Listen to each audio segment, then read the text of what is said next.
Doctor صاحب نے ان کو بتایا کہ نبی کریم صلی اللہ علیہ وآلہ وسلم نے یہ کیا ہے۔ پھر ڈاکٹر صاحب نے سب کو بتایا کہ جو 11 شادیاں آپ صلی اللہ علیہ وآلہ وسلم نے کی ہیں سوائے ایک کے، باقی سب بیوگان تھیں۔ یہ سن کر سب حیران ہوئے۔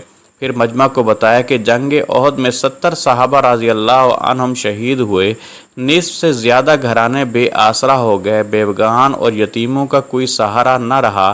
اس مسئلہ کو حل کرنے کے لیے نبی کریم صلی اللہ علیہ وآلہ وسلم نے اپنے صحابہ رضی اللہ عنہم کو بیوگان سے شادی کرنے کو کہا۔ لوگوں کو ترغیب دینے کے لیے آپ صلی اللہ علیہ وآلہ وسلم نے حضرت سودا رضی اللہ عنہا، حضرت ام سلمہ رضی اللہ عنہا اور حضرت زینب بنت خزیمہ رضی اللہ عنہا سے مختلف اوقات میں نکاح کیے۔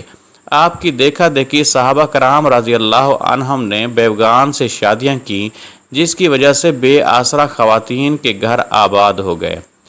عربوں میں کثرت ازواج کا رواج تھا۔ دوسری شادی کے ذریعے قبائل کو قریب لانا اور اسلام کے فروغ کا مقصد آپ صلی اللہ علیہ وآلہ وسلم کے پیش نظر تھا۔ ڈاکٹر صاحب نے بتایا کہ عربوں میں دستور تھا کہ جو شخص ان کا داماد بن جاتا اس کے خلاف جنگ کرنا اپنی عزت کے خلاف سمجھتے۔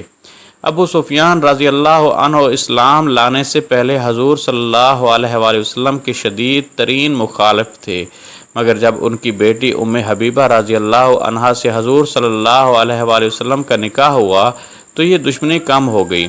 ہوا یہ کہ ام حبیبہ رضی اللہ عنہا شروع میں مسلمان ہو کر اپنے مسلمان شوہر کے ساتھ حبشہ ہجرت کر گئیں۔ وہاں ان کا خاوند نصرانی ہو گیا۔ حضرت ام حبیبہ رضی اللہ عنہا نے اس سے علیحدگی اختیار کی اور بہت مشکلات سے گھر پہنچی۔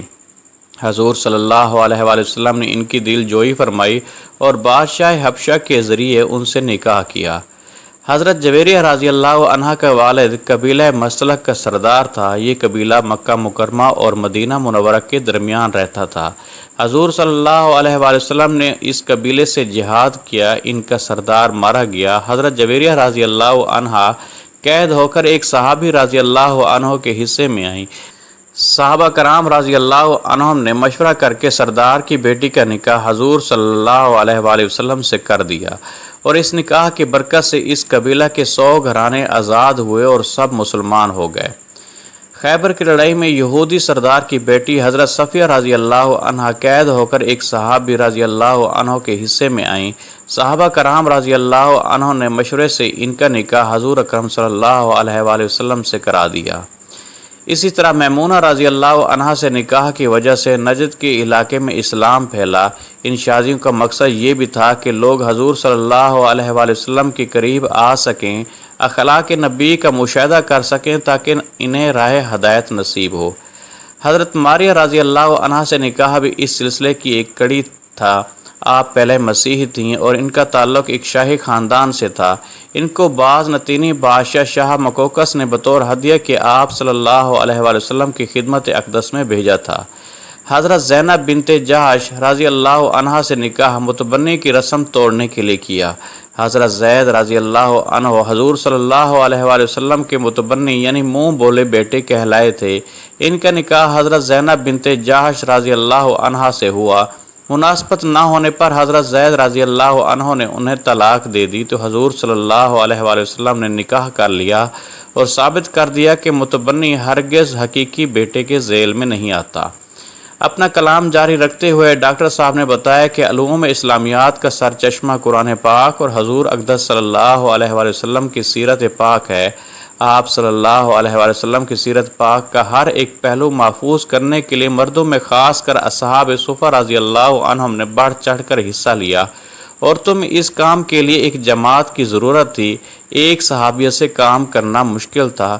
اس کام کی تکمیل کے لیے آپ صلی اللہ علیہ وسلم نے کئی نکاح کیے۔ آپ نے حکماً ازواج مطہرات رضی اللہ عنہن کو ارشاد فرمایا تھا کہ ہر اس بات کو نوٹ کریں جو رات کے اندھیرے میں دیکھیں۔